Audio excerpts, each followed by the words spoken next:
বেশি ভাব নিও না প্রিয়, অনেক দিন পর একটা রান্নার ভিডিও দিচ্ছি, তো লাইক কমেন্ট শেয়ার করে দিও প্রিয়।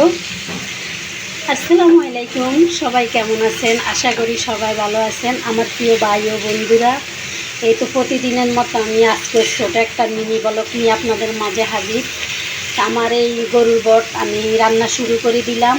আমার এখানে অল্প একটু গরুর বট, তাই আমি একটা আলুও ছোটো করে দিলাম। এখানে আস্ত রসুন দিলাম, কারণ আস্ত রসুন আমার অনেক ভালো লাগে। আর আপনারা সবাই জানেন যে আমার হাজব্যান্ড অসুস্থ ছিল, উনি হাসপাতালে ছিলেন। ওনাকে আমি ঈদের আগের দিন রিলিজ দিয়ে আনছি, তো আমি কোরবান দিতে পারি নাই। তাতে কী হয়েছে, এই যে আমার ছোটো বোন জানে আমার যে গরুর বট অনেক পছন্দ, তো সে আমাকে এই গরুর বট পাঠিয়ে দিছে।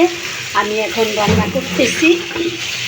আপনাদের কার কার পছন্দ চলে আসবেন আমার বাসায়, দাওয়াত রইল।